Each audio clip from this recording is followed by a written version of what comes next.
Hey good people, and welcome back to the channel. Because I'm a huge fan of horror movies and the month of October is known for Halloween, I thought what better way than to share my top 10 list of the best horror movie villains. Now I created this list based on horror movie villains that were universally recognized as popular, that have very lethal ways of attacking their victims, and I also factor in my chances of surviving an encounter with the villain. This order will start from number 10 and work its way down to number 1. So without any further delay, let's jump right in. At number 10, I have Michael Myers from the Halloween franchise. Now I might be in the minority here, but I've never thought much of Michael Myers as a character. Sure, he's iconic due to his character being in movies that span over 40 years, but Michael Myers has no special powers. He really isn't in any peak physical condition, and he mainly wields a knife as his weapon. In other words, shooting Michael Myers in the head or kicking him in the nuts would have ended his reign as villain in the movie series pretty quickly. Not to mention that many of his victims were just too slow or too stupid to get away from him. So as an iconic villain, I recognize Michael Myers, but I've never really understood the hype behind him. Nevertheless, out of all the villains on this list, my chances of surviving an encounter with Michael Myers is at 100%.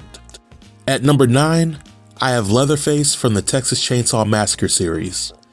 Just like Michael Myers, Leatherface is just a regular guy with some mental issues that primarily uses his chainsaw instead of a knife to send suspecting victims to the upper room. The reason why I rank Leatherface higher than Michael Myers is that Leatherface is at least 300 pounds, yet he can run a good 4.8 in the 40-yard dash. Leatherface can sprint while holding an active chainsaw, which is no easy feat. So I'll concede that Leatherface has some strength and speed to him, but at the end of the day, he's just a regular human that could be stopped if someone thought enough to aim for the head. If I were to encounter Leatherface, then it would be more than likely at his family's house, which means that he has home field advantage. But I also have a high level of self-preservation working in my favor, so I put my chances of surviving this encounter at 90%. At number 8, I have Charles Lee Ray, aka Chucky from the Child's Play series. Now growing up, I was a huge fan of Child's Play, mainly parts 1 through 3. Chucky was as ruthless as he was funny, and his advantage over victims like Michael Myers and Leatherface is that most of Chucky's victims didn't suspect that a 2-foot doll would come to life, be possessed by a serial killer, and have no issues racking up a high body count. However, Chucky has several things working against him. 1, he doesn't have any superhuman strength or speed, which means that you could easily outrun him or pick him up and punt him like a football if you choose to do so. 2, the longer he's trapped in the doll form, the more human he becomes. And 3, Chucky never really seemed to be successful in transferring his soul from one human to another or an object. Think about it, folks. If Chucky were to transfer his soul into multiple people or an object like a metal robot, then his threat level would increase by tenfold. One could argue that if Chucky used voodoo dolls against his victims like he did in the first movie, then he would be a more formidable villain. But Chucky is also listed at number 8 because the Chucky franchise treated Chucky like a comic relief and not a true villain for several movies, and I stopped taking Chucky seriously several movies ago. And if I ever encounter Chucky, I'll put my chances of survival at 75%. Like most of Chucky's victims, I would have a hard time believing that a doll would come to life, but I also wouldn't be anywhere near that doll to begin with. And if I saw Chucky walking towards me, I would just run away and laugh as Chucky's short legs fail to keep up with me. At number 7, I have Jason Voorhees from the Friday the 13th series. Now Jason used to be my number 1 horror movie villain as a child, but after Friday the 13th Part 8, I started realizing that Jason is pretty overrated. And yes, it took 8 movies for me to realize that Jason is an overrated villain. But the facts are the facts. You can't physically beat up Jason, but you can easily outrun him if you don't trip up or get a Charlie horse. If you have guns and explosives, then you can slow him down. If you have a working car, then you can hit him with it or continue driving off. In other words, if you believe in the art of self-preservation, then it won't be hard to escape Jason if he chose to pursue you. Now some people argue that Jason has the power to teleport from one area to another, but I think that Jason believes in working smarter and not harder, which means that he usually takes the shortcuts to eliminate his victims' escape routes. If I ever encounter Jason, I'll put my chances of survival at 60%. I can't fight him in hand-to-hand combat, but I can escape his pursuit unless I pull a muscle. At number 6, I know this might be a controversial pick, but I gotta roll with Jigsaw. Yes, Jigsaw. He's a human and he has no superpowers, but Jigsaw's intellect is off the charts, and his victims rarely escape his traps alive, let alone unscathed. Some people may not consider Jigsaw to be a true villain, but in my book, he kidnaps people who he feels need to be taught a lesson, and he makes them suffer without any regard for how his games may impact the victims that survive.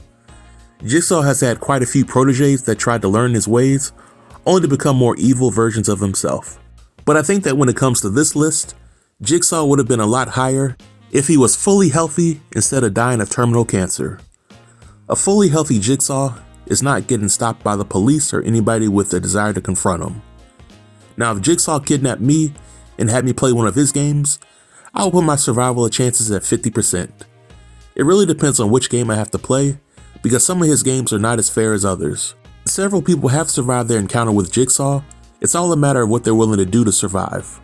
At number 5, I gotta roll with Freddy Krueger from the Nightmare on Elm Street series. Now, when I was a child, I was extremely terrified at the thought that Freddy could haunt me while I was sleeping. After all, Freddy is at his most dangerous form when his victims fall asleep. But when I got older and I started to suffer from sleep apnea, I realized that if I ever encountered Freddy, I would likely stand much better odds of survival than most of his victims. So I will put my chances of surviving an encounter with Freddy at 35%. I think that as time went on, if I didn't find a way to beat Freddy, then he would eventually catch me slipping as I finally got a good night's sleep. But as a horror movie villain, the first 5 Nightmare on Elm Streets were pretty good. But after part 6, Freddy turned into a comic relief kinda like Chucky, and I started taking him less seriously. At number 4, I have another controversial pick, and it's the Creeper from Jeepers Creepers. Now, I know that the Jeepers Creepers franchise isn't really known for putting out good movies. In fact, the movies as a whole are pretty cheesy and predictable. But the Creeper as a horror movie villain is nearly unstoppable and far more lethal than all the other villains that I put up on the list to this point. He can fly, he can regenerate, and he eats people, which means that if he's hungry enough, several folks might end up on his dinner plate. Now, when it comes to my chances against the Creeper, I put them at 0% if it's just me trying to outrun the Creeper in an open field with no weapons. But if I have a car or there are other people around me, I give myself a 25% chance of survival, because I would make every effort to get away from the Creeper, and I would avoid doing some of the dumb things that I've seen some of his victims do. At number 3, I have Candyman. Tony Todd completely owns the role of Candyman, just like Wesley Snipes owns the role of Blade.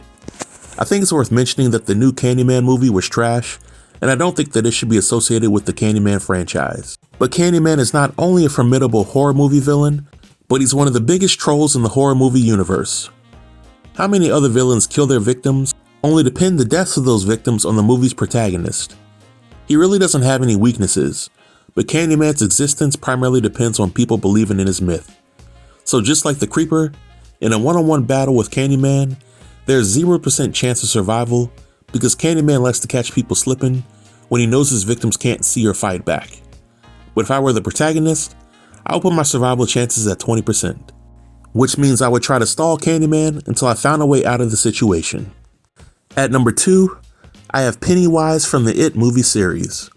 Pennywise is one of the scariest, most OP villains in horror movie history. He's extremely intimidating, he can shapeshift, manipulate reality, he's super strong, and he also eats people. Pennywise doesn't have an ethical code either. Man, woman, or child, anybody can get it with Pennywise. Even though Pennywise has some weaknesses, I will put my chances of survival against him at 0% if I'm facing him by myself. However, if I were part of a group like the Losers Club, then I will put my chances of survival at 15% because Pennywise is just too lethal of a villain to be underestimated. And at number 1, I gotta roll with Pinhead from the Hellraiser series. Pinhead is the one villain that if I ever saw him in person, I know that I have no chance of defeating him or escaping. Pinhead is the villain of all villains. He can read the minds of his victims, detect their fears. He views the act of torturing his victims as a means of providing them a painful type of pleasure. and he's nearly impossible to kill. If I ever encounter Pinhead, I'm not walking away from the experience.